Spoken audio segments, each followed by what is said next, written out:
existe como saber se o espírito, quando o corpo está em repouso, o corpo está em repouso e o espírito está numa excursão espiritual? Temos como saber se esse sonho, que é onde ele sonha, ele está vendo a viagem dele espiritual ou se é da mente que está usando as coisas que ele tem do inconsciente dele? Aí essa pergunta vai para o Zé Luiz. Logo eu. Vamos lá. O pouco que eu entendo, Camila, olha só como é que a gente não sabe tudo. Mas vamos lá. O processo do sono, ele é um ciclo fisiológico. Demora em torno de 45 minutos. Você, depois de uns 25 minutos, entra no sono profundo. E esse sono profundo é o que permite o desprendimento do nosso corpo para alçar voos maiores. É claro que é uma viagem quase que mental.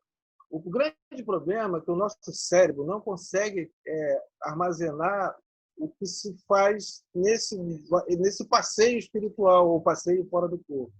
Então, quando a gente acorda, né, ou tenta se lembrar do sonho, a gente só consegue lembrar de fragmentos. Só aquele sonho meio maluco. Eu estava correndo, vi você na praia, depois viajei, aí estava comendo sorvete. Então, assim, a resposta pode ser e depende. Porque a gente não tem certeza absoluta e não tem a clareza e não tem a capacidade mental de armazenar tudo o que acontece em nosso sono, nosso sonho e nosso desprendimento. Então, ou pode ser e depende mesmo, porque tem cada um é cada um. Porque tem gente que consegue se desprender do sono, se desprender do corpo, sentado ou cochilando. Isso já aconteceu comigo. Cochilando, eu já fui levado a lugares e assim, aquele soninho de 15 minutos. É claro que não é o sono fisiológico, não é aquele que demora 45 minutos. Esse cochilo, provavelmente, muito provavelmente, foi um desprendimento necessário para aquele momento. Né? Os nossos acompanhantes espirituais não levam a isso. Então, essa é uma resposta muito complexa. O pouco que eu conheço, eu espero que dê dúvidas mais a vocês, para vocês também procurarem esse conhecimento. É isso. Atendeu, Tati? Obrigado. Entendi. Tá entendido. Alguém mais do grupo quer falar mais sobre o assunto, estender a resposta? Como o Luiz bem falou, posso falar? Pode, Oná. Como o Zé Luiz bem falou, né? Essa dia. Não, porque o som está falhando. Desliga teu vídeo e fala sem ouvir. Toda vez. Estão escutando? Falando? Estamos escutando, mas está falhando. Estão escutando agora? Não, tira seu vídeo, está falhando. É? É. Peraí. E agora, melhorou? Tá melhor? Sim. Tô falando sem bicho, né? Sem o negócio. Só para pontuar, o que o Zé Luiz falou está corretíssimo, né? Apenas dando mais possibilidades, né? Como ele falou, da complexidade da resposta. Existem pessoas, né, como nós, existem exercícios, digamos assim, para aquelas pessoas que querem se desprender, né, e fazer o desdobramento e trazer nesses sonhos, digamos assim, mais consciente, mais nítido, né? Tem exercícios para isso, tem metodologia para isso, né? Além disso, quando não há exercícios, né? Isso é bem interessante. Quando você traz essas informações, elas às vezes estão decodificadas com o teu inconsciente, né? Às vezes você está vendo alguma coisa e vê um processo simbólico do teu inconsciente, né? E traz aquela informação. Então, o sonho pode ser sonho de tuas memórias dessa sua encarnação ou das encarnações passadas, pode ser desdobramento, né? E atividades lá no mundo espiritual, e você pode trazer essas informações com mais consciência, não, dependendo dos exercícios que você for fazer, entendeu? Mais ou menos assim. Tá certo. A Camila fez uma pergunta, né, que tem a ver também, armazena no cérebro ou no teu espírito, né? A gente sabe que o grande problema de novo, pode ser e depende. Esse processo do sono, do sonho, ele tem um filtro. Qual é o filtro? São os nossos neurônios. O que passar por esse filtro vai para o perispírito porque é necessário, e se é necessário. Então, assim, a gente às vezes tem sonhos tão fortes, tão violentos, que a gente nunca mais esquece. É claro que isso deve estar num ambiente profundo, que deve ser o perispírito. Mas, de novo, pode ser e depende. Entendeu? Porque não há resposta. É muito amplo isso. Né? Você pode. Existe um cara chamado Juscelino da Luz, né? Que é um vidente desse aí, que faz um monte de previsões e tal. E o interessante dele é o seguinte: ele tem sonos de 20 minutos. E a cada 20 minutos ele acorda e anota. Tem sono de 20 minutos e aquilo se transformou em previsões, que é certo ou não. Mas é o que o Renato falou, exercício. Mas é isso, interessa a gente, se isso vai levar para algum lugar, de fato isso é bom, entendeu? Mas É um Juscelino faz questionamento projeção nosso, né? consciente. Sim. Então, pode ser, depende. Eu Zé mesmo, Luiz. Luiz. Fala, minha querida. Luiz, Fala, Nádia. Oi. Esse senhor, ele diz que faz projeção consciente. Olha, já tenho acompanhado ele há muito tempo, uma coisa de 15 anos. Pelo menos no começo de carreira dele era assim. Ele tinha pequenos sons e guardava, escrevia tudo. Era assim. Se ele está fazendo agora consciente, eu realmente não sei, porque eu não acompanhei mais. Né? A partir do momento que foi até naquele voo da Air France que caiu, né?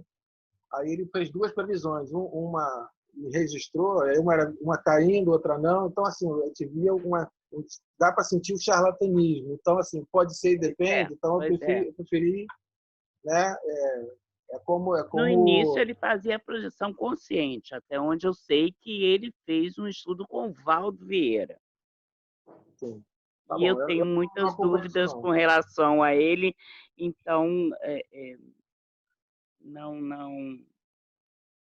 não sei que existe até um esquema de explicar essas previsões dele, mas enfim. Sim, mas é só um exemplo. É como o João de Deus, né? Eu estava discutindo com minha esposa há muito tempo, o João de Deus é um canalha, né?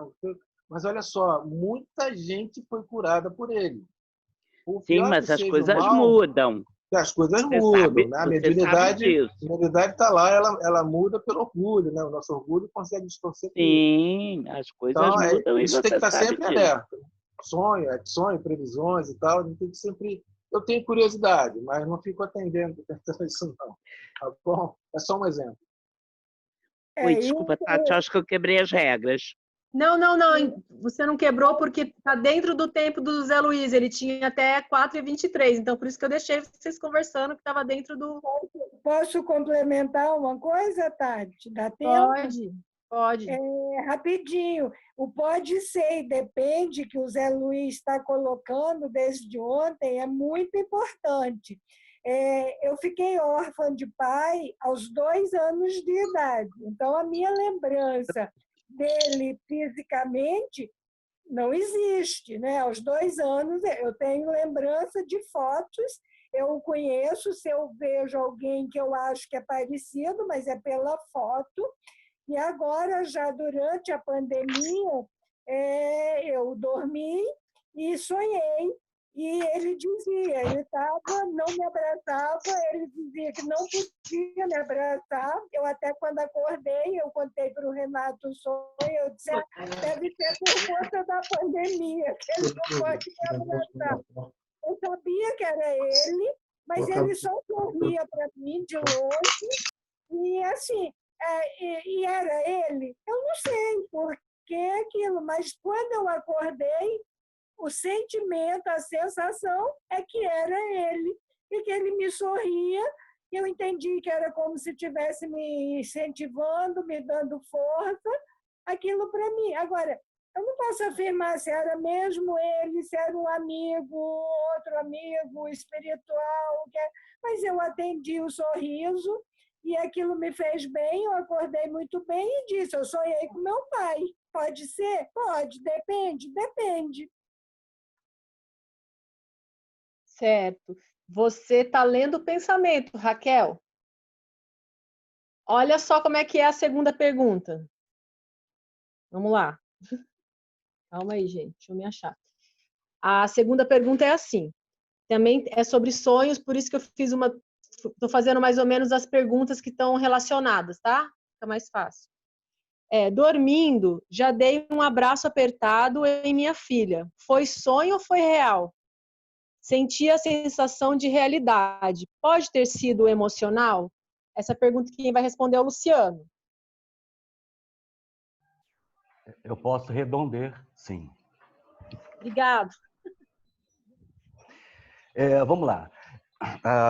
As colocações feitas pelo Zé Elnap são muito pertinentes, sim, porque a gente novamente exorta a importância do estudo das obras da doutrina espírita, porque tudo está lá. No capítulo 8 do Livro dos Espíritos, da Emancipação da Alma, Kardec pergunta aos espíritos superiores: como avaliar a liberdade do espírito durante o sono? A resposta é longa. E diz mais ou menos assim: pelos sonhos, quando o corpo repousa, o espírito se emancipa, se desdobra. É a fisiologia da alma. Nós não somos daqui. Nós estamos aqui experienciando as nossas lições. O espírito tem mais condições de exercer seus dons, faculdades, do que em vigília. Tem a lembrança do passado e, algumas vezes, a previsão do futuro. Adquire mais poder e pode entrar em caixa alta, tá, gente? Eu estou para vocês aqui. Em comunicação com outros espíritos, neste mundo ou em outro. Seguindo.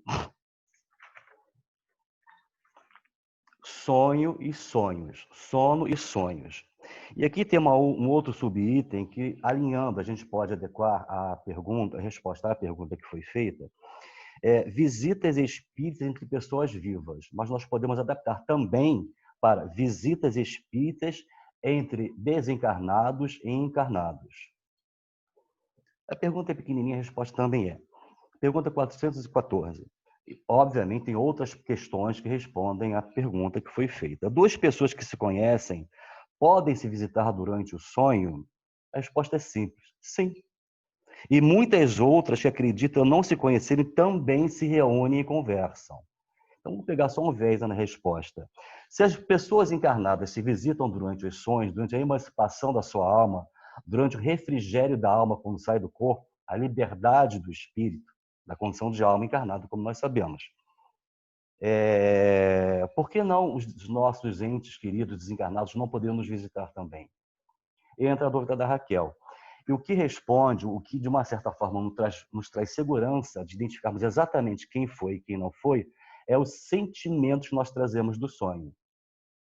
Quando é muito real, nós podemos quase ter a certeza que nós fomos visitados sim pelos nossos entes queridos. Porque eles partiram do plano material, mas não deixaram de existir. Estão tão vivos como eram antes. E às vezes até em melhores condições.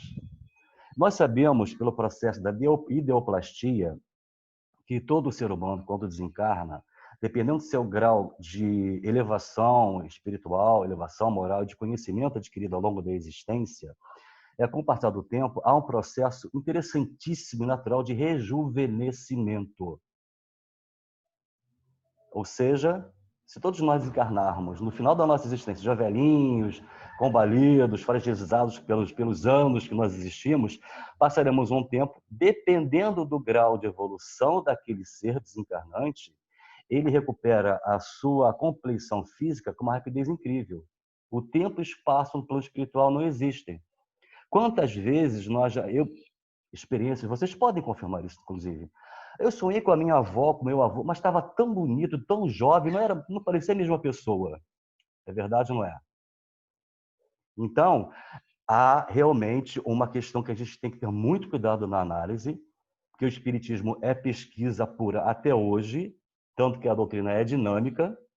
Se não fosse dinâmica, não existiriam as obras complementares, André Luiz, Emmanuel e outros tantos aí.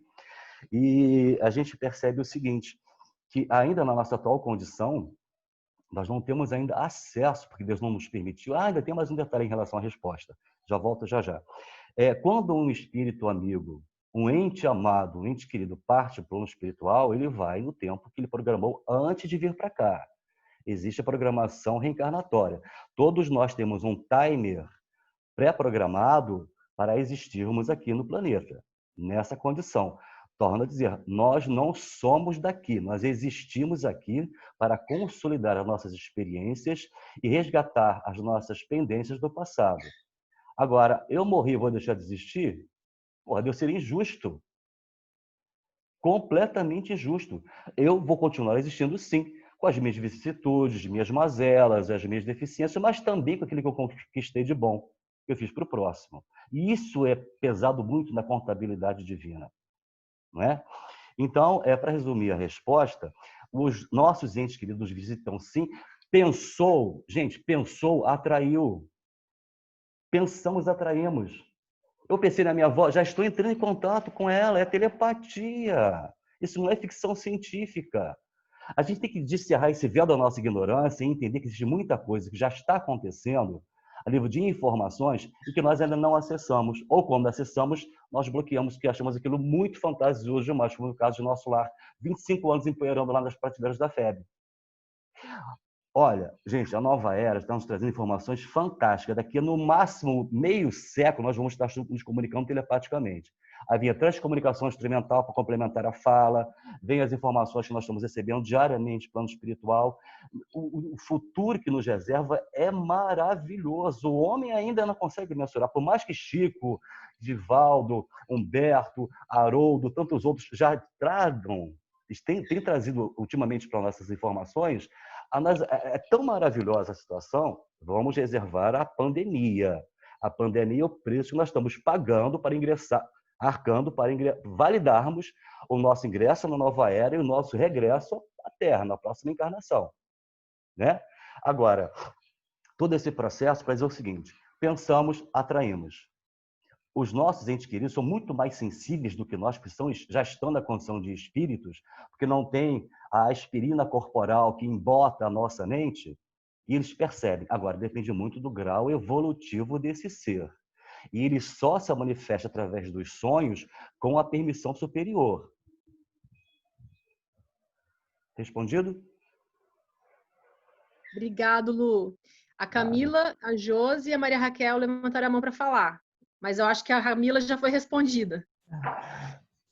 Já, a minha pergunta era essa do final do Luciano. Se, assim, na hora que a gente conecta com um espírito que é um ente querido nosso, se a gente pensou nele, começa às vezes a chorar, ou tá muito feliz e tal, e acaba evocando, né, o espírito, Perfeito. Se ele tem permissão para chegar naquele horário, naquela hora que você o convidou para chamar. Veja né? bem, o telefone toca de lá para cá. Não é a nossa vontade, é a autorização superior. Só é permitido quando nos é a eles permitido essa comunicação. Ô Lu, olha só para você ver, coisa engraçada aconteceu comigo outro dia, você sabe, né, da minha ligação com meu pai e tal. Aí eu estava conversando com um amigo meu que é guia na Côte d'Azur, lá no sul da França. E ele estava me explicando sobre o circuito de Fórmula 1 de Mônaco e tal, nananã, e me convidando para ir lá, que era para dar uma volta. E eu fui falar com ele, nossa, meu pai era piloto de corrida, era o sonho do meu pai que eu conhecesse Mônaco, se ele tivesse aqui, ele ia comigo. Nessa noite, meu pai apareceu para mim dirigindo uma Ferrari amarela, a que eu tinha visto no post dele, desse meu amigo no Instagram. E conversou Camila, muito comigo. A gente só deve ter uma certa cautela na análise, porque, veja bem, o desejo, muitas das vezes, produz sonhos que, na verdade, não são realidade. É como o Zé colocou. Né? Muitas das vezes é uma necessidade inconsciente, e aí entra, novamente, na pergunta que foi feita, a tristeza, a ansiedade, a melancolia impedem que o ser encarnado perceba o seu ente querido no seu entorno. Cria uma blindagem psíquica, por mais que, por exemplo, o seu pai, já que você está colocando, queira se aproximar de você, o seu anseio de saber como ele está pode bloquear.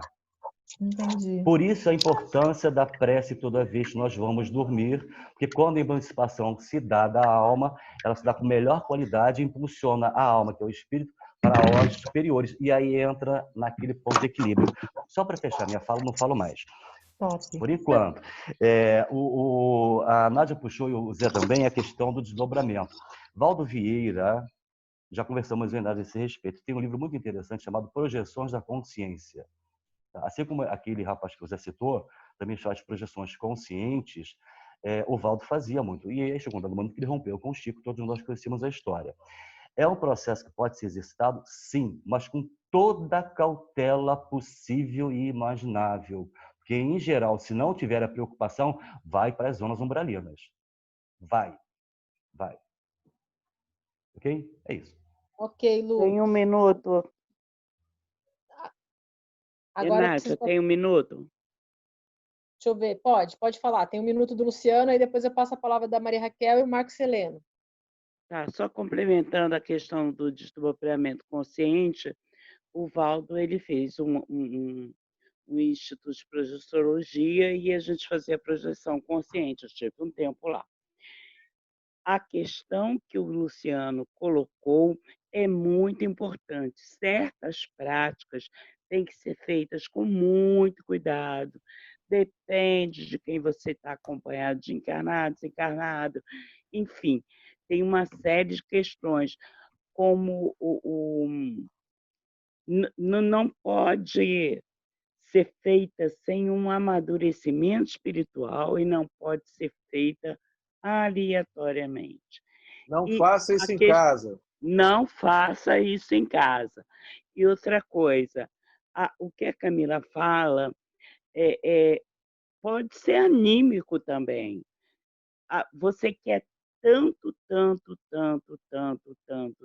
que seu pai se aproxime de você, que o tanto faz e depende, né, Zé Luiz? É isso? Pode ser também uma produção anímica, porque nem sempre a percepção que você tem é exatamente teu pai. Tem que ter esse cuidado também quando a gente pede para desencarnado chegar mais, entendeu? Pode não ser a pessoa que você está chamando, mas outros espíritos que se passam pela pessoa. Olha só, me dá meio minuto, Nádia. Ok, fechei. Obrigada. Se foi animismo ou se foi uma coisa real, sempre, Camila, se te deu uma boa sensação, agradece a Deus. E se te deu uma sensação ruim, agradece a Deus e leva como conhecimento e como lição. Perfeito, Marisa. Maria Raquel, pode falar. Raquel está fazendo mímica. É leitura labial? Seu áudio está fechado, Raquel. Sim, abri. É que era esse o cuidado, quando o Luciano colocou, a gente pensa, atrai, vem já por conta desse poder da mente, a gente precisa ter esses cuidados colocados aí por conta dessa, que às vezes vem uma frustração. Eu penso e não vejo, e não sonho, e não chego, e não faço. Então, esse cuidado. Agora, a colocação da Marisa fechou perfeitamente, porque é aquilo que eu falei no meu sonho. Era meu pai? Não sei. Podia até nem ser, mas a alegria que aquele ser me deu ao acordar, como se fosse um encontro com meu pai, me preencheu o dia, o coração estava pleno, eu agradeci a Deus aquele sorriso, aquela visão, aquele encontro. Então, pode ser, depende, mas que traga alegria. E se for a questão de não ser muito bom, obrigado, que lição eu vou tirar disso? Perfeito, fechou, beleza. Tchau. Obrigada, Raquel. Marcos Heleno, pode falar, e depois eu, Nath. Bom, o que eu tenho a dizer é um depoimento que acho que fecha essa situação toda. Bom, certo dia, isso tem alguns anos já, bastante anos, porque meu pai já faleceu em 2006, meu irmão em 95, isso deve ter sido por volta de 2004, 2003. Me bateu uma saudade louca do meu irmão durante o dia, eu estava com uma saudade, uma agonia, aquela coisa, puxa vida, nunca recebi nada do meu irmão. Bom, eu não sei se foi na mesma noite ou na noite seguinte, eu tive um sonho com meu irmão, e era um sonho muito real. Bom, até aí vocês podem dizer, o desejo aproximou e pode ter sido alguma coisa da própria consciência criando a situação. Só que, neste sonho, eu não estava sozinho. Eu estava com o meu pai e nós fomos visitar o meu irmão no lugar que ele estava, uma colônia, onde ele trabalhava com eletrônica, então conversou comigo, com o papai, nos recebeu muito bem. De repente falou, pai, fica um pouquinho aguardando aqui, que eu vou mostrar ao mano onde que eu estou trabalhando. E lá é coisa que você não vai entender, não adianta. Aí ele me levou a um container, onde tinha um rapazinho parecendo um Nisei, né? Parecendo um japonesinho. Me apresentou o rapaz e tal, e começou a me mostrar aquela aparelhagem toda que ele estava mexendo, que é uma aparelhagem complexa, muito complexa, que eu nunca tinha visto aquele treco aqui na Terra. E muito, tipo, radar, muita luzinha, muito negócio. E, bom, enfim, acabou aquela visita, e aí eu voltei, peguei o papai e viemos embora. Acordei de manhã, eu estava no Rio de Janeiro, e vinha para Mangaratiba no dia seguinte. Acordei, ou um outro dia depois. Acordei de manhã, aquele sonho não me saía da cabeça de jeito nenhum, parecia muito real. Aí eu vim para Mangaratiba. Cheguei aqui em casa, em Mangaratiba, abri o portão, larguei o carro lá fora, vim correndo. Pai, papai não estava em casa. A mãe disse, ele saiu, foi comprar umas coisas. Aí eu comecei a contar o sonho para a mamãe. Mãe, aconteceu isso. Daqui a pouco meu pai entra apavorado pelo portão. Que não, filho? Conta de novo. Falei, pai, foi esse. Não é possível. Eu tive o mesmo sonho. Então, vale aquele ditado. Sonho que se sonha só é sonho. Sonho que se sonha junto é realidade. Ou seja, não podia ser que o meu pai tivesse participado de um sonho meu pela minha vontade. Ele estava realmente comigo e nós realmente fomos visitar o meu irmão. Então, isso aí fecha a situação. Quer dizer, a nossa irmã aí que deu o abraço. Se por um acaso a filha, foi filha, né? Se por um acaso confirmar que sentiu uma sensação gostosa naquela noite, de um abraço, alguma coisa assim, fica patente que é real e não é um sonho da própria vontade. É isso. Obrigado. Obrigado, Marco. Eunápio, sua vez. Opa, tudo bem, pessoal? Estão me escutando melhor agora? Está melhor agora? Estão escutando direitinho? Tá bem melhor. Ótimo. Deixa eu só pontuar uma outra coisa que vocês falaram entre linhas aí, e eu tenho uma opinião um pouco diferente sobre isso, ou pelo menos eu não entendi direito a posição de vocês. Quando eu tenho meus sonhos, independente se é desdobramento, se é sonho de consciência, do inconsciente, o que for, né? Eu geralmente anoto, né? Quando eu trago uma impressão muito forte, eu anoto a data, anoto o dia, tem um caderninho aqui que eu faço a minha pesquisa sobre o que eu sonho, o déjà vu, por exemplo, eu tenho muitas coisas, né, sobre isso, em sonhos, geralmente em sonhos. Tem sonhos, às vezes, que são tão estrambólicos que eu, às vezes, paro no meio do sonho, né? Eu paro com minha consciência e falo, um momentinho, que isso está errado. Eu não estou... Semana passada, mesmo, eu sonhei que eu estava em cima do avião. É uma coisa louca. Estava sentindo medo. Aí eu parei no meio do avião, no meio do sonho, olhei para o lado, está em cima da asa. Eu falei, pera, ainda que esse sonho está meio doido. O que eu estou fazendo em cima da asa do avião? Eu pensei isso. Eunápio, ou você acorda, ou você para de ter medo. Porque esse negócio está meio estranho. Eu me lembro disso, nitidamente. Aí, de repente, eu paro, sento, deito na asa do avião e fico curtindo. Pronto. Eu me dei liberdade de curtir o sonho. Isso é exercício. Se nós não exercitarmos as potencialidades que nós temos da alma e ficarmos, às vezes, receosos, né? Se não estudarmos para começarmos a exercitar e ficarmos receosos, a gente vai exercitar isso quando? Por isso que talvez sobre projeção, sobre dupla vista, sobre tudo isso, eu estudo, leio e exercito. Né? E por livre e espontânea vontade. Né? Eu estudo, leio e faço meus exercícios sobre isso. Porque se esses exercícios eu não desenvolver no meu espírito, ele não vai vir de lá para fora, não, é de dentro para fora. Por mais perigoso que seja, mas se eu for ficar pensando que tudo é perigoso, eu não faço nada. Eu preciso estudar, analisar e olhar até onde eu vou. Desdobramento corporal. O Valdo Vieira tem lá projeciologia. É complicado? Pode ser complicado, mas se é a potencialidade da alma, potencialidade minha do espírito, por que eu não vou exercitar? Eu exercito com cautela, com paciência, com graduação e com estudo. Vou encontrar dificuldades? Certamente. Mas eu preciso exercitar isso. É igual a mediunidade. Se eu não exercitar a mediunidade, vai vir de lá para cá como?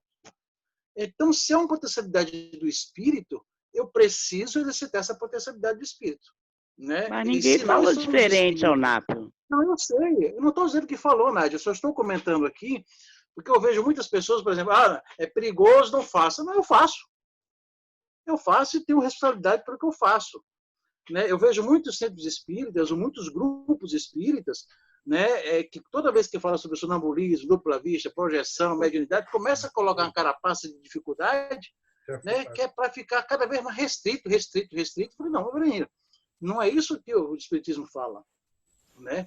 Muito pelo contrário, ele fala para nós nos conhecermos cada vez mais, sabermos as nossas potencialidades, sabermos o que somos capazes de fazer e termos o livre-arbítrio para desenvolver gradualmente. Mas o seu Dalton, por exemplo, que tem uma vida de processo mediúnico interessantíssimo para contar para nós, né? Ele também não fosse exercitando com o decorrer do tempo a mediunidade dele. Né? Então, isso é bom para nós, não estou dizendo que aqui ninguém falou nada, não estou falando para nós, às vezes, levarmos essas ideias e quando a gente escutar grupos que façam isso, a gente vai, pera ainda, o doutrina espírita não é isso. Né? Enfim, abraço para vocês, eu falo a minha opinião só. Eunápio, eu concordo com você até uma parte. Você está certíssimo quando você diz eu preciso conhecer e me treinar para poder evoluir, conhecer para evoluir. Você está certo, porque eu mesmo faço isso conscientemente. Mas eu acho que as pessoas estavam falando para as pessoas que têm pouquíssima experiência, exatamente, que não conhecem a doutrina espírita, que estão ouvindo o galo cantar. Eu acho que a colocação foi nesse sentido, e não porque quem tem autoridade espiritual para fazer, faz. Entendeu? Se você se garante, vai. Às vezes a gente quebra a cara, mas a gente precisa aprender. Mas quem nunca ouviu o galo cantar, está ouvindo o galo cantar do espiritualismo, da doutrina espírita agora, isso é extremamente perigoso. Eu já contei aqui sobre o meu sobrinho. Ele faz isso conscientemente e ele olha, ele tem um guardião que gosta muito dele, que fala assim, volta para casa. Quando ele fala assim com ele se vê acordado na cama, banhado de suor. Não deixa ele sair, ele não passou da esquina de casa. Entendeu? É só um pitaquinho aqui, olha, quem quer estudar, entendeu? Seriamente, olha aqui, Palhano Júnior, Viagens Psíquicas no Tempo, esse livro é maravilhoso, ensaio prático com transe canalizado. Olha, Palhano é um cientista, entendeu? Um cientista espírita, desencarnado, trabalha como espírito nas reuniões mediúnicas da Federação Espírita do Espírito Santo, informações fidedignas, porque a Dalva Santos, que trabalha lá no CEAV, que trabalha na Caravana, que trabalha no Lar, a Dalva foi ex-noiva dele, e o irmão dela trabalha com esse espírito. Até hoje ele faz, na espiritualidade, experimentações com os médios da congregação espírita, lá no Espírito Santo. Então, é assim, manual seguro, uma coisa bacana de se ver. Então, é só isso. Obrigada, Marisa. Agora a Camila e o Zé Luiz levantaram a mão. Pode falar, Camila. Eu tenho uma pergunta, Marisa. Eu não consegui entender bem o que vocês falaram que é perigoso para fazer em casa. Não que eu vá tentar, claro, porque eu não entendi realmente. E se seria algo comparado com aquela brincadeira que, gente, todo mundo quando é criança faz do copo. A brincadeira do copo, isso aí. A brincadeira do copo e a brincadeira da caneta também, que tem a da caneta, que você, né, escreve as coisas. Eu tenho uma grande amiga em Belo Horizonte, ela é espírita, o marido dela era o melhor amigo do meu pai, eles sempre, tipo assim, frequentaram centros e tudo, e uma vez a gente foi fazer essa brincadeira na casa dela inocentemente. O filho dela e os filhos do amigo do meu pai. Ela chegou chutando tudo no nosso quarto. Mandou a gente parar na hora. Saiu jogando tudo fora e tal, e mandou a gente parar. E eu nunca entendi por que hoje, que eu sou estudante da doutrina, eu entendo. né? Eu queria saber se isso que foi falado aí seria a mesma coisa de fazer em casa, entendeu? Evocação espiritual, é isso? Que a gente não pode fazer sozinho? Entra meio que no campo da leviandade, né? Porque a brincadeira do copo, da caneta, é uma leviandade. A gente vai lá fazer assim, eu vou casar com quem? Eu vou namorar com quem? Com quantos anos eu vou namorar? Porque eram essas coisas que a gente fazia na brincadeira do copo. Eu devo dizer que eu nunca consegui participar da brincadeira do copo, porque a única vez que eu tentei foi uma brincadeira do copo na casa de uma amiga na rua. Eu tinha 12 anos e ela tinha 17. Ela convidou todo mundo para a casa dela, que os pais tinham saído, e ela ia fazer a brincadeira do copo. Você sabe, ninguém me contou, eu vi, eu tinha 12 anos. Todos os copos da cristaleira da casa da mulher quebraram, espatifaram, voaram para tudo quanto era canto, todo mundo saiu gritando, virou um frege. Nunca mais eu quis saber disso. De espiritismo eu só quis saber com 21 anos de idade, porque minha irmã desencarnou, porque isso me marcou. Certo. Acabou, Marisa? Sua resposta? Então, agora é o Zé Luiz e depois é o Luciano. É só uma colocação que me preocupa um pouco. Apesar do grupo ser bem heterogêneo, a gente tem certo conhecimento, não somos leigos nessa história, eu acredito que sim. Mas, Anapa, a gente precisa ter muito cuidado nessa hora, né? A gente sabe que você tem conhecimento, opinião, mas tem coisas que a gente precisa ter o pé no chão mesmo. A gente está falando, vamos voltar aqui um pouco à fita, a gente está falando de desdobramento, de sonho, de tentar essas aventuras. A gente sabe que, como todos nós somos médios de alguma forma, então a gente faz isso sozinho, né? A gente acaba sendo influenciado, então é muito, muito perigoso, né? Acho que esse é o sentido da coisa. Então a gente tem muito conhecimento, assim como o Dalton não pode falar tudo do Pai Luiz, todas as experiências dele, estou até tentando ajudá-lo, fazendo pergunta, né? Mas assim, tem coisas que não se pode revelar ou não é a hora ainda. Por isso que prefiro ficar no pode ser e depende para todo mundo. Tá? Então, assim, a gente precisa ter esse amor, não é com o grupo, não, é com a gente mesmo, para a gente não ficar feio, né? Eu acho que acaba ficando assim, eu não sei, eu não poderia falar, mas assim, você precisa, todos sabemos que você é uma pessoa boníssima, que você tem um grande conhecimento, não quero levar a vaidade, não. Mas eu preciso, certas horas, ficar no pode ser e depende mesmo. Porque se a gente está criando a dúvida, né, para todos eles, esse é o grande lance. A dúvida vai ajudá-los a progredir, porque cada um vai de um jeito diferente. Então, quando a gente fala assim, não faça em casa, não busque fazer em casa. As pessoas, naturalmente, todos nós dormimos, sonhamos, né? Deitamos, cochilamos, então nós estamos aptos a fazer esse passeio, essa viagem ao mundo mediúnico, ao mundo espiritual. Mas, se a gente quer levar a coisa mais séria, precisa de amigos ao redor, de gente que até saiba mais do que nós, porque senão a gente acaba sendo, aquela a Marisa falou, sendo leviano. Eu já brinquei, né, por aquele jogo da Witcher, né, aquela tábua das bruxas, e é impressionante o negócio, tá? A ponto no meio da brincadeira, né, a agulha começar a se mover sozinha. É claro que eu já tinha minha desconfiança, meu conhecimento, fiquei quieto, mas eu não interferi naquilo e deixei as pessoas por si só se sentirem medo e saírem dali. É uma saída honrosa, né? Porque tem coisas que não adiantava eu explicar a eles a minha forma de entender, senão ia ficar tudo errado. Eu ia perder a razão. Tá bom? Então é isso. Tá certo, Luiz. Está certíssimo. Então, por isso que eu falei para vocês que eu acho que eu entendi errado a posição. Eu acho que você entendeu mesmo. Mas vamos ficar no pode ser e depende, que a gente vai ganhar mais assim. Agora, engraçado que eu, por mais curioso que eu sou, né? Eu nunca fiz nada de copy, nada de Luiz, nada disso. Nunca brinquei disso. A gente é levado. A gente é levado a fazer porque todo mundo está querendo fazer. Perdeu. Dá um frição no coração, uma paura. Se você quer adrenalina, depois se segura, mano, porque eu levei um pito da cabocla que trabalhava da minha mãe, que eu nunca mais quero levar um pito daquele, porque foi aquele pito. Agora você, Luciano, para a gente fechar esse assunto, eu passar para a próxima pergunta. Opa, então vamos lá, rapidinho. Na verdade, eu vou sintetizar o máximo que eu ia falar, porque, na verdade, tudo que eu ia dizer, a Marisa falou, enriqueceu e o Zé Luiz complementou. A questão Luciano, um pouquinho recorrente, a Marisa acabou, na fala dela, disse o que eu ia falar, e o Zé Luiz também complementou com relação à questão dessas cautelas que nós devemos ter, né? Afinal de contas, cães de galinha e cautela nunca fez mal a ninguém, né?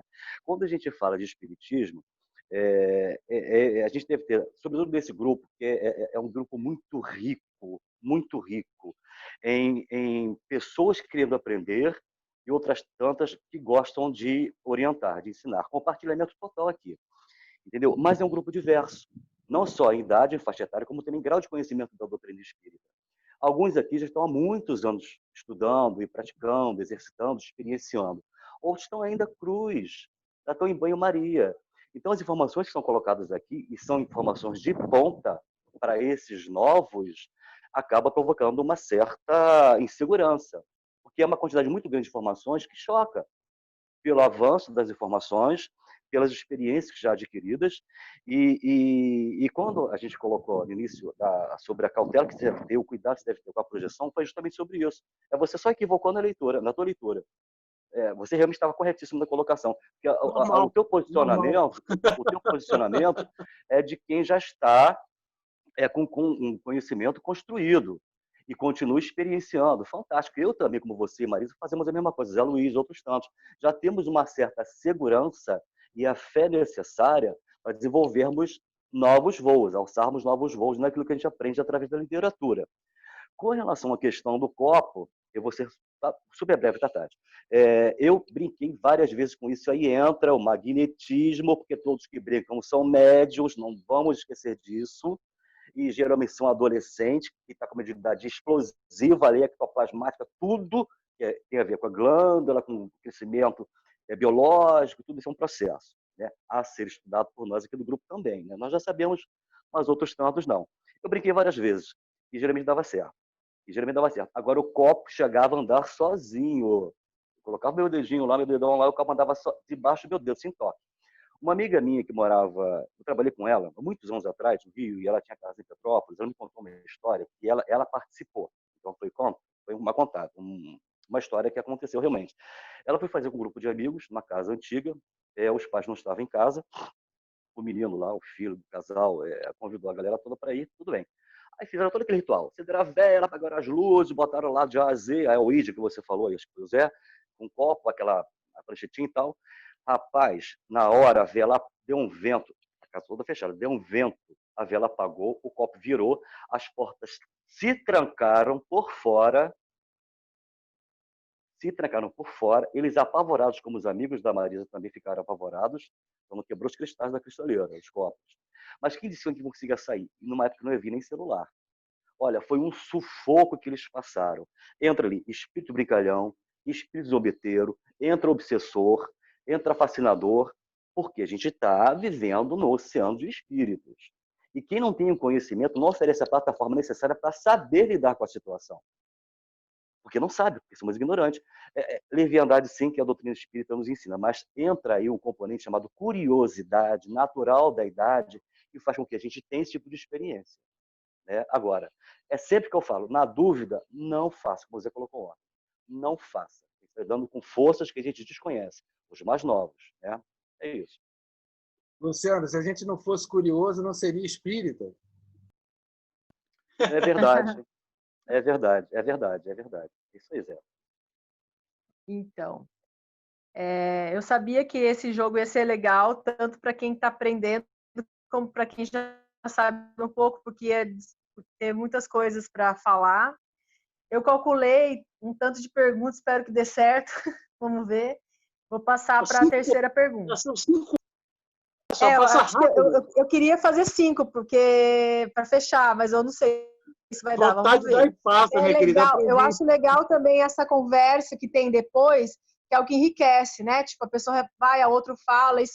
Por isso que eu estou deixando vocês falarem, porque está muito legal. Então, vamos lá. A pergunta é a seguinte: o que a doutrina espírita diz sobre os transtornos de ansiedade? E como o Espiritismo pode auxiliar, ajudar as pessoas com esses problemas? Para iniciar, eu vou dar essa pergunta para Maria Raquel. Ela estava tão quietinha lá na dela, né? Te achava, Maria Raquel. Eu estava quietinha aqui pensando que eu não tenho essa curiosidade sobre os fenômenos, que aqui, quando aparece alguma coisa, eu viro e digo logo, pode saber, pode parar, que eu não quero saber de ouvir vocês, de falar com vocês. Eu não estou nessa época. Eu aqui só pensando nos meus chiliques, que eu mando tudo sair fora. Bom, vamos lá. O que é a doutrina espírita? Como é que é? Os transtornos. Vamos lá, vou repetir para você. O que a doutrina espírita diz sobre os transtornos de ansiedade e como que a doutrina pode auxiliar, ajudar as pessoas com esse problema? Bom, bom, primeiro, a gente não deve considerar como um problema. Todos nós, em maior ou menor escala e menor grau, nós temos ansiedade. Porque é justo, é o ajuste, né? É a busca do equilíbrio entre duas identidades que nós temos. Nós temos uma identidade que a gente pode chamar de identidade pessoal, que é a soma das nossas vivências anteriores. Soma de qualidades que todos nós temos, né? Virtudes já, podem ser apagadinhas, mas são qualidades já conquistadas, e as nossas formas inacabadas, né? que a gente pode chamar de imperfeições, mas eu particularmente prefiro pensar de uma coisa que está ali inacabada, em construção. Então, temos essa identidade pessoal, que é essa soma dessas nossas existências anteriores. E a gente precisa fazer o ajuste com a identidade transpessoal. A identidade transpessoal é aonde eu vou chegar, né? Ela é assim. Nós aqui dentro da doutrina espírita, já fazendo a relação, né, que a sequência da pergunta é o que a doutrina pode auxiliar, né? Então, dentro do conhecimento espírita, nós estamos nessa existência atual, nessa encarnação atual, para aperfeiçoar. Então, a gente precisa harmonizar essas duas identidades. Aonde eu vou chegar, que é a transpessoal? A gente tem já a destinação nossa, que é o aperfeiçoamento. E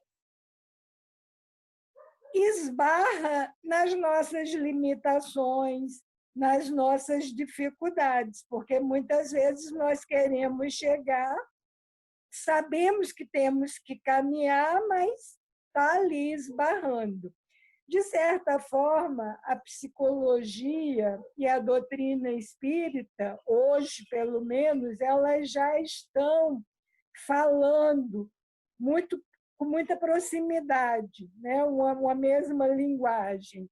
Então, apontam fatores hereditários, fatores sociais, fatores familiares. Isso, né, a ciência já mostrava que nossos transtornos, nossas dificuldades passam por esses fatores, e chega a doutrina espírita, né? Joana tem trazido muito isso no livro O Ser Consciente. Ela fala da quarta força, que é justamente a gente saber que é um ser pré-existente e que sobreviveremos. Então, coloca-se nisso os fatores de natureza espiritual, né? Então, a doutrina nos ajuda na medida que traz o esclarecimento sobre essas questões, embora, por graça, misericórdia divina, nós não lembramos das existências anteriores, mas nós temos as marcas em nós. Então, não precisa eu lembrar se eu fui opressor ou se eu fui oprimido, se eu violentei ou se eu fui violentada. Essas marcas estão aqui em mim. Importante que a doutrina me diz isso. Olha, tem coisas aí que foram vividas. Eu não respondo com os fatores atuais de agora, sociais, familiares e hereditários e tudo isso, eu tenho respostas pré-existentes. E eu estou preparando o meu amanhã, o meu depois, e preparo agora. E, por isso, a necessidade do estudo para entender todo esse mecanismo, tudo isso, saber que nós não somos seres do berço ao túmulo. Nós temos aí uma vida, né, de infinita, né?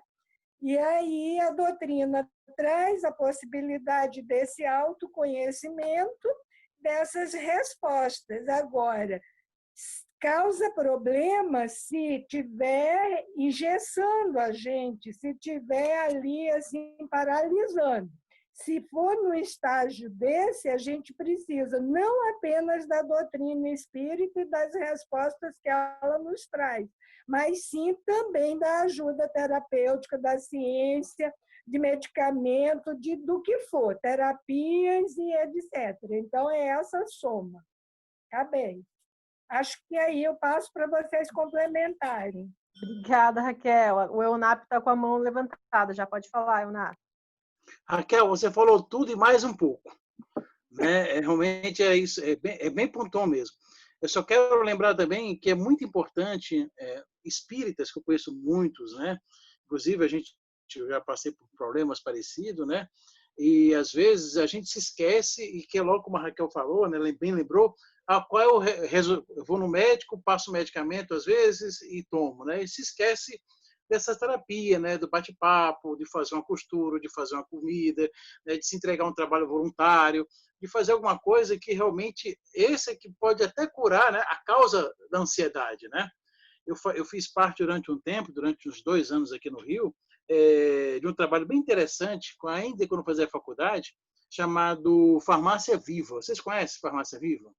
Farmácia Viva é justamente que existia, é uma ideia vinda do Ceará, né, em que alguns postos de saúde, né, faziam hortas, né, hortas e ervas que juntavam da melhor idade, né, aquela informação da melhor idade, para elas trabalharem dentro dessas hortas, né, para cultivar e fazer medicamentos, né, fazer xaropes, fazer pomadas. E nós ficamos sabendo, fiquei muito feliz com isso, que a porcentagem das pessoas que se recuperaram de ansiedade, de depressão, de problemas de sair do medicamento, né, dos medicamentos usuais, né, ansiolíticos, benzodiazepina, enfim, os medicamentos usuais, para fazer apenas uma pequena terapia, né, de acuidar, de trabalhar com plantas, foi quase mais de 40%, né, de pessoas restabelecidas, digamos assim. Isso é bem interessante. Fala, passa a vez. Que o IFRJ, onde eu fiz terapia ocupacional, tem farmácia, era o mesmo núcleo ali de Realengo. E tinha uma turma, inclusive eu fiz parte durante algum tempo, porque tinha a atuação da TO também com os idosos, nessa questão da farmácia viva. Eu só queria te perguntar de onde foi que você fez, só para ver se estava com esse grupo, porque eu não te conhecia. Tá. Eu fiz na época, no meu estágio que eu fiz na época, eu fiz lá no posto lá de Santa Teresa. Ah, tá, por isso. De Santa A Teresa. gente trabalhava lá por Realengo mesmo, Bangu, Padre Miguel, pelaquela Eu área da sei que lá tem a região embaixada, né? Aí você ficava lá, era? Eu fiz terapia ocupacional e o campus era em Realengo. Aliás, onde eu tenho a minha casa, lá em Realengo. Ah, E entendi. fiz parte desse projeto da farmácia. Eu não sei como é que está agora, se continua, se não continua, mas eu acho um trabalho fascinante, muito bom mesmo. Muito. Inclusive, fomos a uma viagem a Minas para conhecer uma fazenda de plantas medicinais. E você foi, hein? Eu fiquei sabendo dessa viagem, desse pessoal. Ih, peraí, pode conversa, que é uma ringulo, mas muito bom. Em agosto, eu fui a uma só. Deixa eu sair aqui, porque senão eu vou atrapalhar o negócio e eu estou trabalhando. Depois de conversa, mas muito bom. Na Paraíba também tem, se utiliza ainda hoje isso.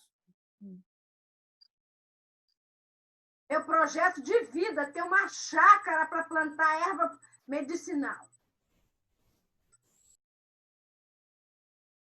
E se eu estiver por aqui, me chame para fazer xarope, pomada, tá, minha querida? Me chame.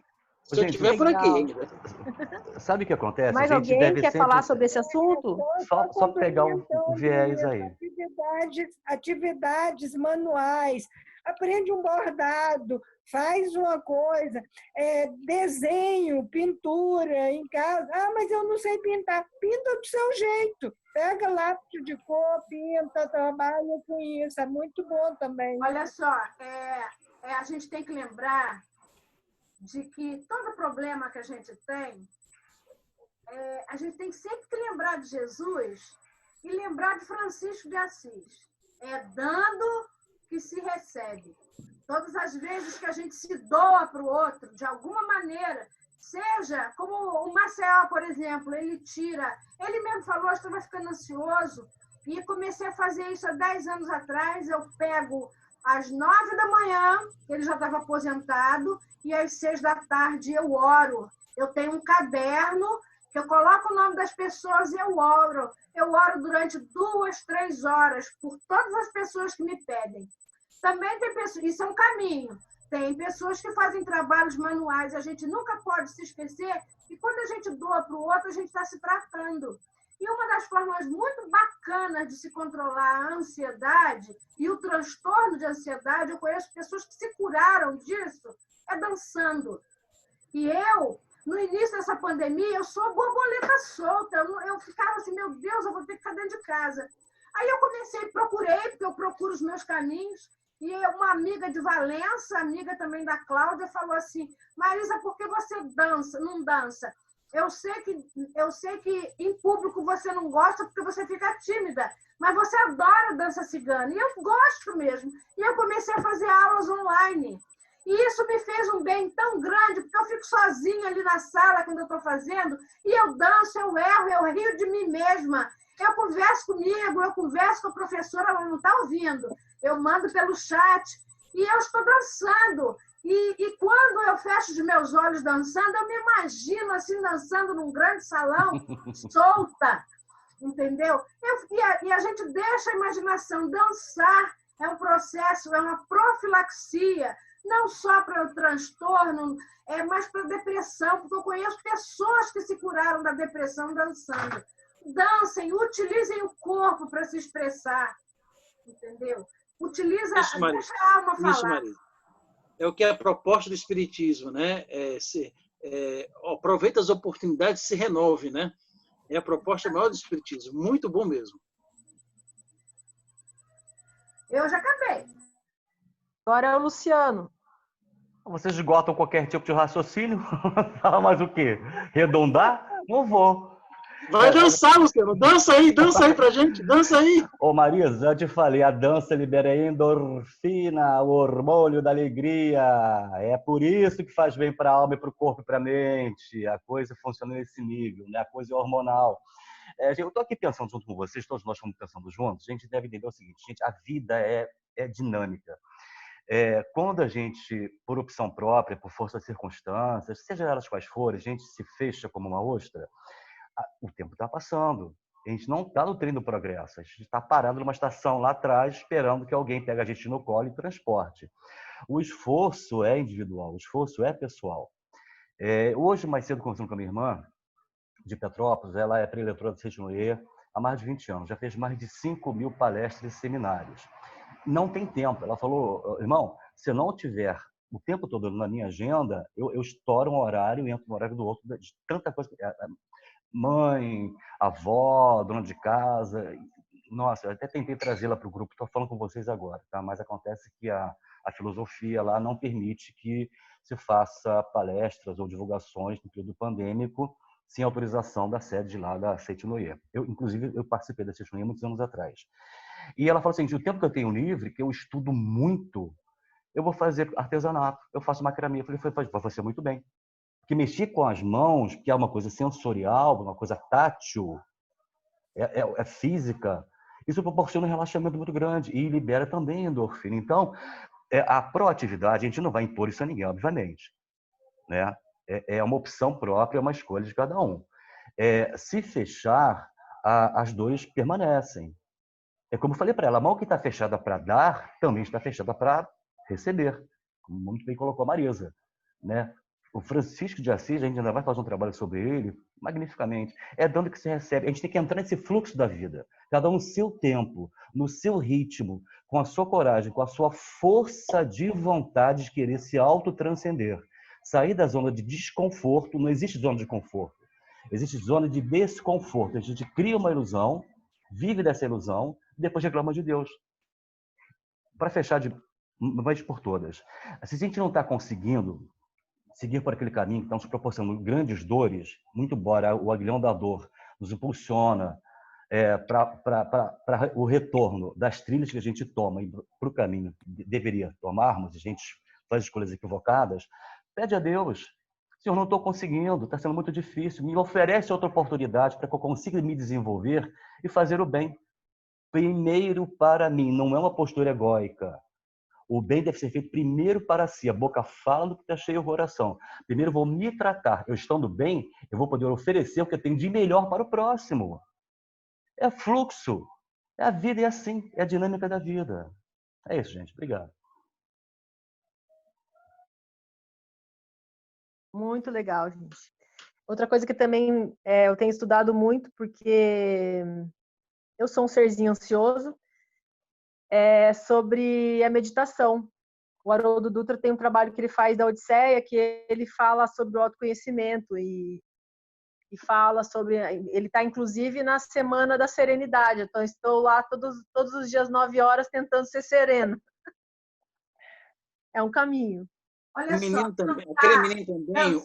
mas o preceito de Jesus é ama Deus sobre todas as coisas, ama a teu próximo, como amas a ti mesmo. Então, a gente precisa primeiro se amar, se cuidar, para poder ter condições de amar o outro. Exatamente, Maria.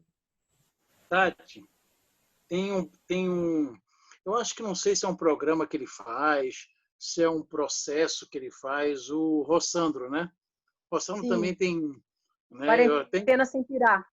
Isso, eu conheço uma pessoa, né? Mas aí é o trabalho terapêutico dele, é diferente, tá?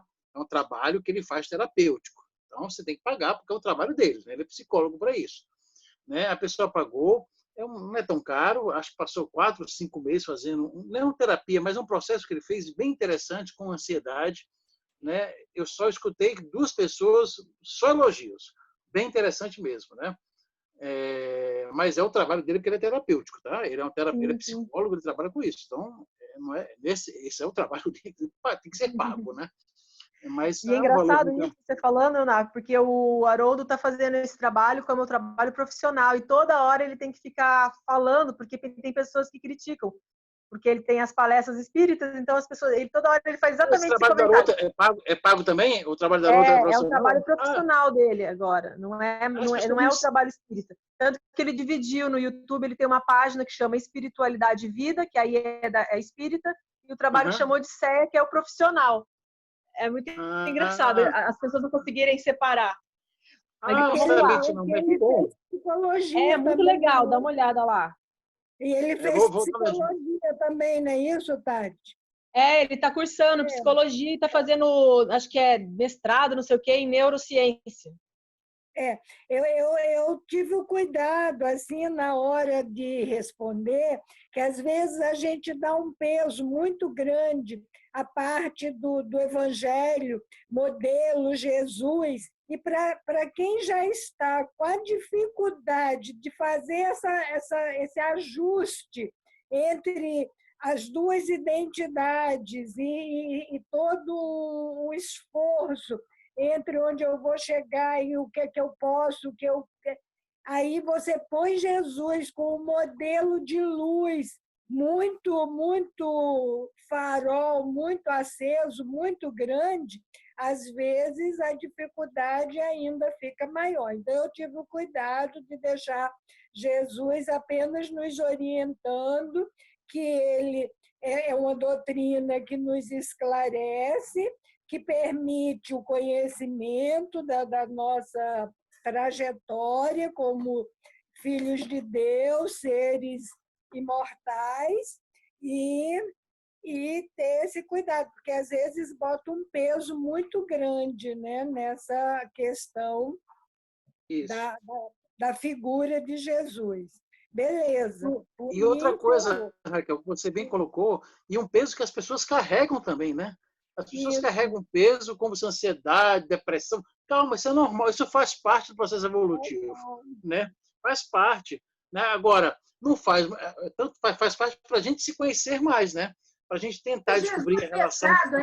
Esse Jesus pesado e longínquo é o Jesus da moral judaico-cristã, porque o Jesus espírita, o Jesus colocado pelo Espiritismo é o Jesus irmão, não é o Jesus Deus. Eu estou falando do Jesus, não dos espíritas, mas o Jesus como os espíritas nos colocaram. Os espíritos nos colocaram, nos apresentaram Jesus, que é médico, que é irmão, que às vezes é pai, que às vezes é avô, e principalmente é o grande psicólogo das nossas almas. Toda a doutrina de Jesus ela é psicológica. Joana só deu acompanhamento e pinceladas na psicologia de Jesus. Marisa, o grande problema é que é a questão atávica, porque a grande maioria de nós ainda mantém Jesus preso à cruz. A grande maioria de nós, espíritos, já descrucificamos Jesus quando entramos e ingressamos na doutrina. Aprendemos assim. Não é, Raquel? E um pouco, Luciano e Marisa, é a questão, de novo, da diversidade do grupo. Temos nós que já vemos ou conseguimos, né, de certa forma, ver Jesus como amigo, como médico, como nosso companheiro no dia a dia, trazê-lo bem para perto de nós, nos aproximar, mas ainda temos essa questão do Luciano aí, de vê-lo preso na cruz para nos salvar como distanciados. E aí esquecemos, né, que o jugo dele é leve, mas para quem já está enfrentando alguma dificuldade, algum transtorno, a gente tem que ir botando lá assim devagarinho, comendo lá pelas beiradinhas. Seu microfone.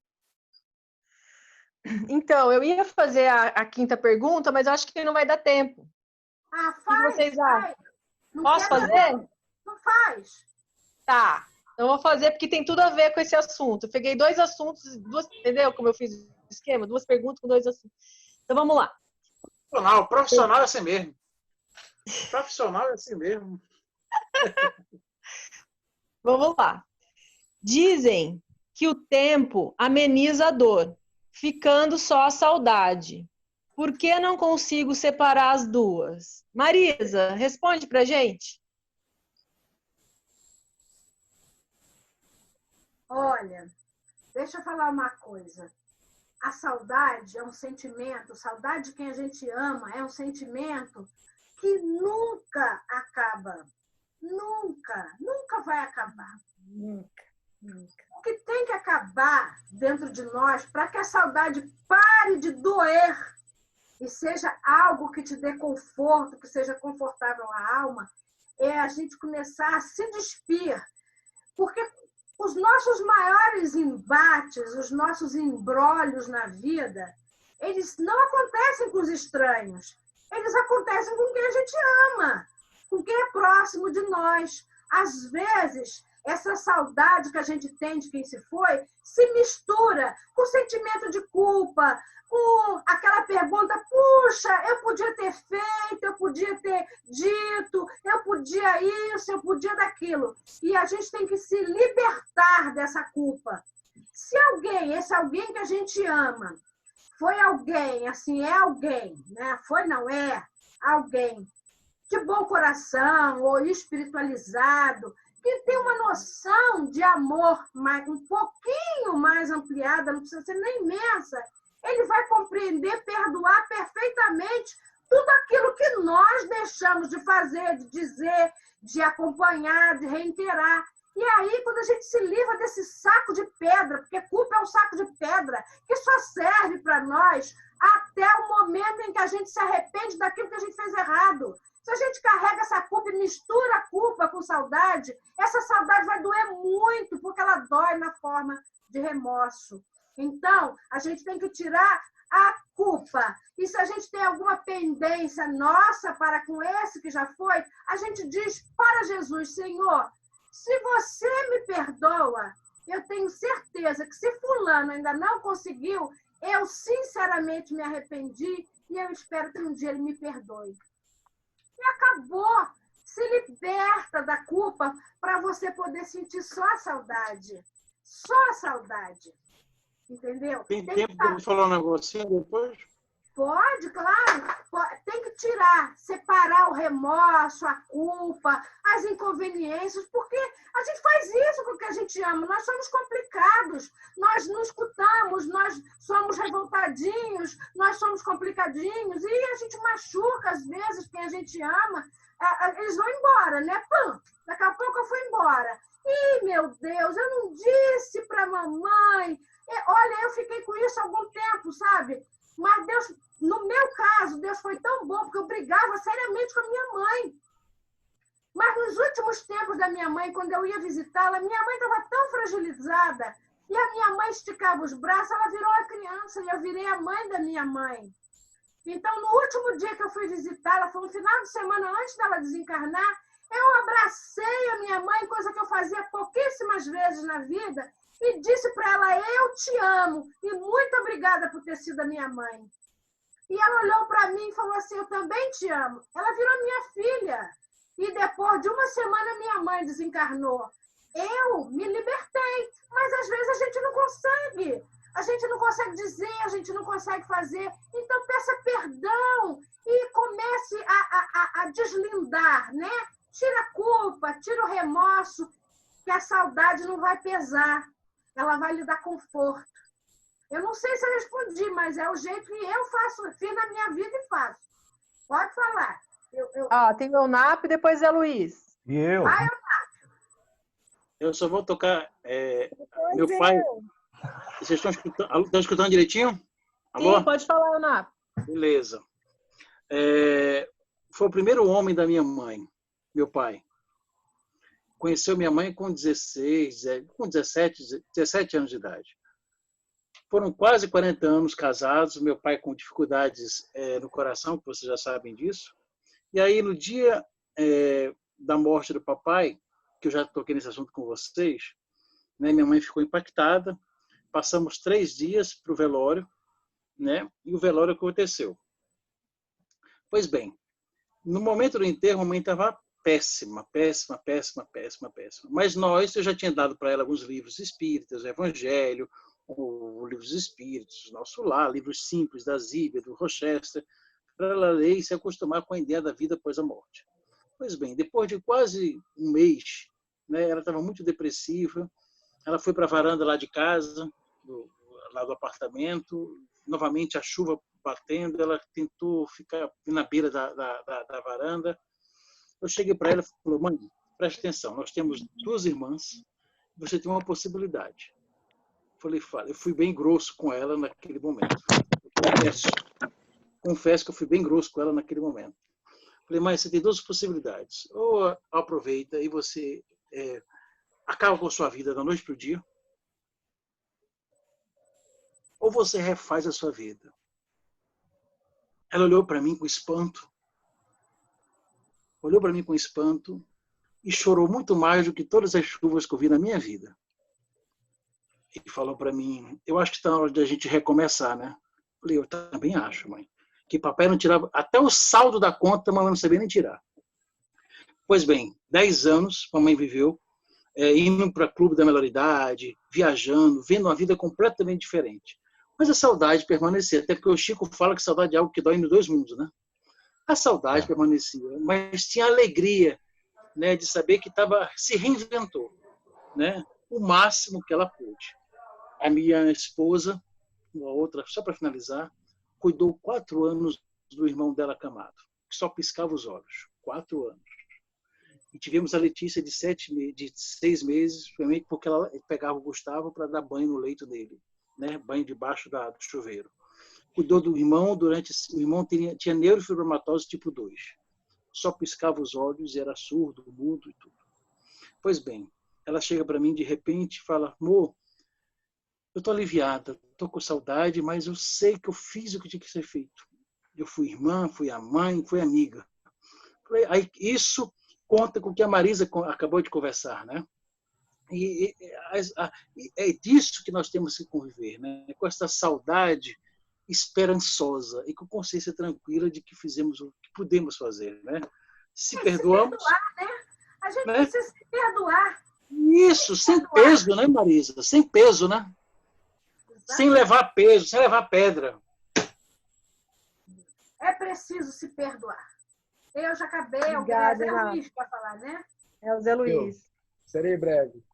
Perfeito, Marisa, é isso mesmo. Eu concordo plenamente com o que você fala. Só quero reforçar para o grupo que é o mesmo processo de transformar a lembrança, né, essa mágoa, essa dor, né, ela é o mesmo processo do perdão. Muita gente acha que perdão é, perdoei você, e é esquecer. Simplesmente a gente não esquece. Perdão não tem nada a ver com esquecimento. É a mesma relação entre amor e ódio. O ódio não é o contrário do amor. O contrário do amor é indiferença. É bem diferente isso. É indiferença. Quando você não liga para alguém, isso é a prova do contrário do amor. Então, por exemplo, não é você perdoar, não é esquecer. Eu me lembro com nitidez do meu bolo de 4 anos de idade. Eu consigo sentir o gosto e o cheiro do bolo. Então, assim, não dá. Falar para mim que perdoar alguém é esquecer, muita coisa, muita maldade que foi feita para mim, muito erro também que eu cometi, eu não esqueço, não. Mas o perdão está no fato de você não dar importância àquilo e não ligar mais. É importante isso. Então, é isso mesmo, quando você se desfaz desses nós do passado, desse remorso que você tem, aí a lembrança é o perdão para você primeiro. É você se perdoar. Não devo mais nada, fiz tudo que eu podia, fiz o meu melhor, fiz o que estava ao meu alcance, na minha inteligência, no meu conhecimento, bola para frente, e é isso. Isso se transforma. E aí você vai ver que o tempo é aliado. Para muitos ainda não, porque o tempo passa muito rápido, né? Quando a gente falou antes dos ansiosos, né? Quem tem ansiedade tem dificuldade disso. O tempo ele é estranho, o tempo rola diferente. Mas é importante isso. O processo do perdão, sobre todos os aspectos, não é se esquecer. Não podemos esquecer. Não temos essa capacidade de esquecer. Sim, não ligar mais. É isso. Obrigada, Zé Luiz. Agora a Raquel quer falar. Deixa eu falar um instantinho só antes, Tati. Pode. Rapidinho. É que eu ia falar, quando eu vou falar assim, que eu não falo na hora, eu esqueço. Não, mas é que a minha dor, a minha saudade é a falta dela. Eu não tenho remorso, eu não sinto.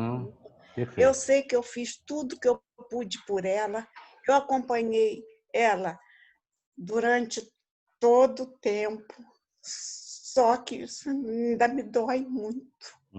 É natural, dona Eliane, é natural. É natural sentir isso, é natural.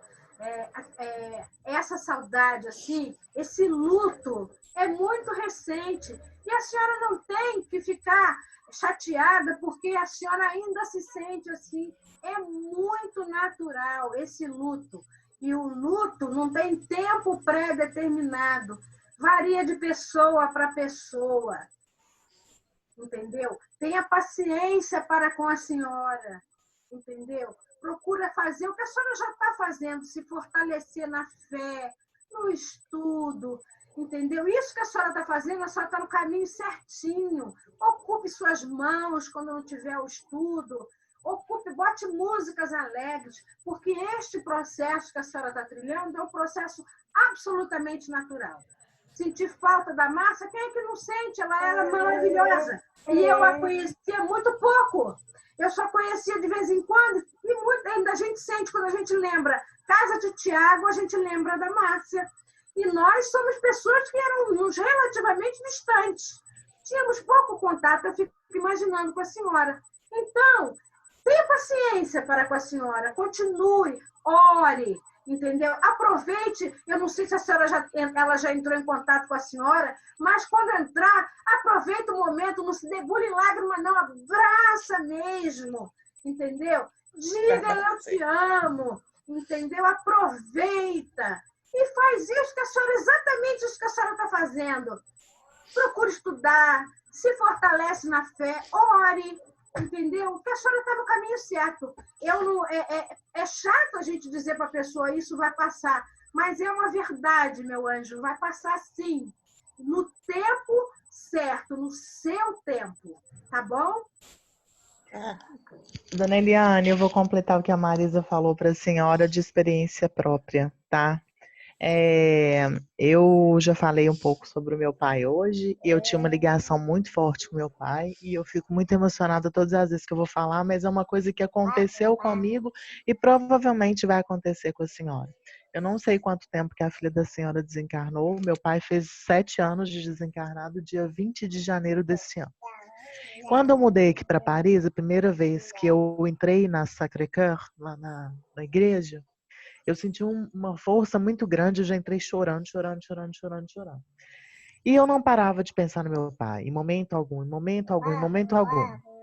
E todas as vezes que eu precisava, assim, me reconfortar de todos os desafios, de tudo que aconteceu comigo, eu ia para a Sacré-Cœur e eu conversava com meu pai no inconsciente. Como eu já expliquei para vocês, eu não tenho vidência, mas eu tinha certeza que todas as vezes que eu entrava na Sacré-Cœur, o meu pai estava lá para conversar comigo. E porque eu saía de lá com todas as respostas que eu precisava, eu saía de lá com meu coração acalmado, eu saía de lá feliz. Então, daqui a pouco a senhora vai começar a perceber pequenos detalhes, às vezes de lugares que a senhora passava com a filha da senhora, e ela vai comunicar com a senhora, ela vai fazer alguma coisa para a senhora se sentir bem. Mas não se sinta pressionada de sair do luto, porque isso é um processo muito normal. Eu demorei 7 anos para poder começar a entender as coisas, começar a desvincular de forma negativa em relação à partida do meu pai. Então, a senhora pode ficar tranquila, a senhora pode entrar sempre em oração, entrar em vibração positiva, que isso vai passar. Daqui a pouco a senhora vai estar contando um monte de coisa legal para a gente aqui no grupo.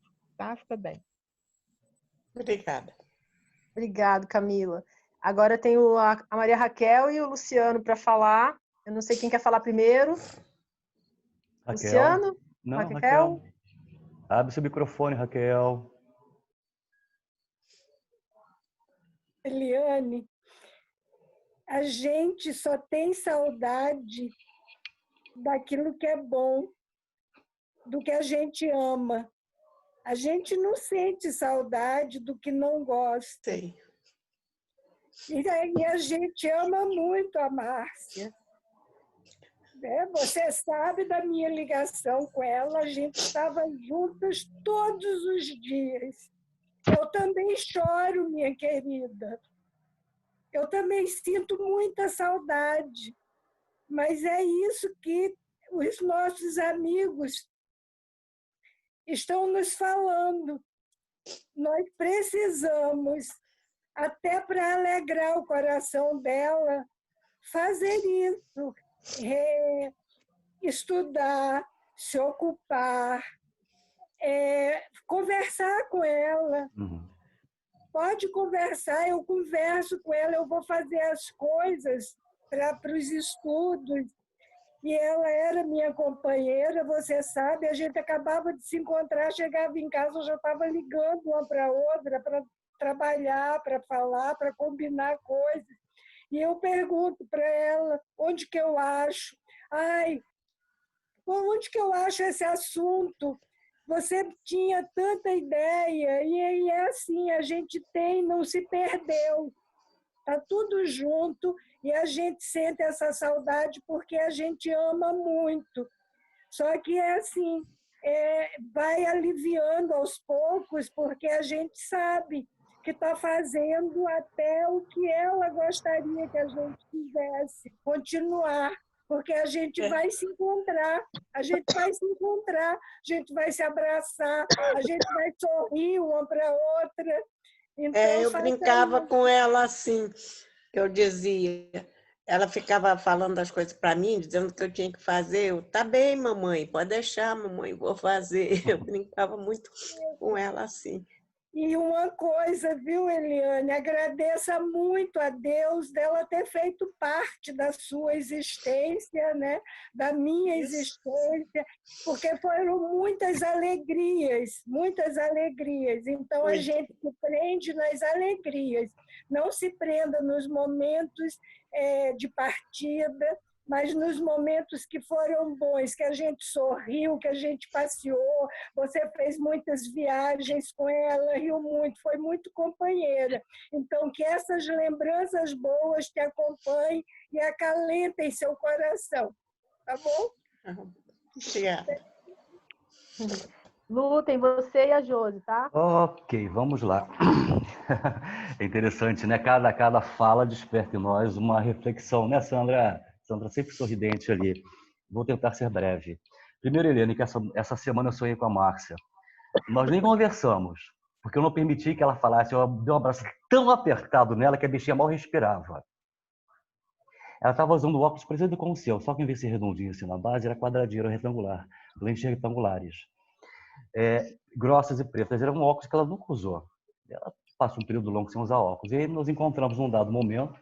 Foi o encontro, sim, que eu senti a temperatura da pele dela. Falei, Márcia, eu levei um susto tão grande no sonho, quando eu a vi. Sonho, entre aspas, a gente está falando de sonhos. E ela olhou para mim assim, como sempre olha, sempre olhava, continua olhando, ela continua olhando. Gente, veja bem, o que acontece conosco, nós ainda somos atávicos, nós ainda permitimos que os ecos dos nossos próprios passados reverberem na nossa vida presente. Ainda somos um tanto presos à letra. A hora que a gente conseguir introjectar tudo que nós lemos, estudamos para o nosso coração, e aí entra uma outra fala. O caso da Eliane é um caso atípico, porque não foi uma filha que perdeu a mãe, foi uma mãe que perdeu a filha, no processo antinatural, pela ótica humana, que acontece com o ser humano, com todos nós.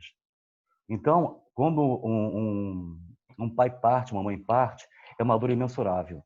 Mas nós não somos mães, só as mães é que sentem isso. Então, a dor da partida de um filho para uma mãe deve ser algo exponencialmente maior em termos de dor. E falando de coração, nós estamos falando de corações maternos, eu faço uma pergunta e ninguém precisa responder. Em algum momento, Jesus nos impôs alguma coisa, ele falou que nós tínhamos que fazer alguma coisa, ele usava o verbo imperativo do ter, em momento nenhum. Então, Marisa, me desculpe, eu adoro a sua fala, mas o ter que fazer alguma coisa é obrigatório e imperativo. Nós sempre devemos procurar fazer alguma coisa. Serve para todos, tá? A gente, no atavismo, a questão da culpa, que foi minha posição católica há 1.700 anos, nós somos responsáveis. E a questão do ter. O ter é imperativo, o dever não. O dever é facultativo, ele é respeitoso ao nosso livre-arbítrio, como Jesus nos respeita até hoje. Então, quando a gente, toda vez, para nós mesmos, quando nós dissermos, eu tenho que fazer isso, não. Olha lá, nós devemos fazer tal coisa, porque entra num terreno de obrigação moral, não da imposição humana. O nosso vocabulário, a nossa língua é muito rica, mas nem sempre ela é bem interpretada. Eu não tenho que fazer nada que eu não queira fazer. Eu devo fazer aquilo que a minha consciência orienta e eu posso orientando outro que deve fazer tal coisa. Jamais você tem que fazer isso, não. Isso é imperativo. Tá? Devemos ser benevolentes conosco mesmos. A complacência com o próximo é divina. A autocomplacência consigo próprio é tão divina quanto. Nos aceitarmos como nós somos, entendermos que nós somos falhos. E nesse processo que a gente está vivendo hoje, nessa grande viagem, que é viver a vida, sobretudo nesse momento, quantas dores nós estamos sofrendo, quantas perdas nós estamos sofrendo. A amiga da Raquel, que é psicóloga, fez um trabalho muito interessante há pouco tempo, falando sobre psicologia e as perdas materiais e os nossos projetos que está acontecendo. Então, minha querida, nós somos viajantes do tempo. Toda vez que a gente ler alguma coisa, acontecer alguma coisa, vamos tentar trazer para o nosso íntimo, para o nosso coração. Não é que a gente tenha que fazer isso, nós devemos fazer isso. Porque a dor minimiza. Marisa muito bem colocou, saudade, e o Museu também pontuou muito bem, como o André fala, saudade é uma dor que dói nos dois mundos, só que a saudade maior é dela, porque ela não tem mais o corpo, ela continua existindo em outro plano, e está muito bem, obrigado, graças a Deus. Então é isso. Uma última pergunta, gente, a gente está gravando esse nosso encontro da tarde. Vocês querem que seja publicado no YouTube ou não é necessário que se publique no YouTube?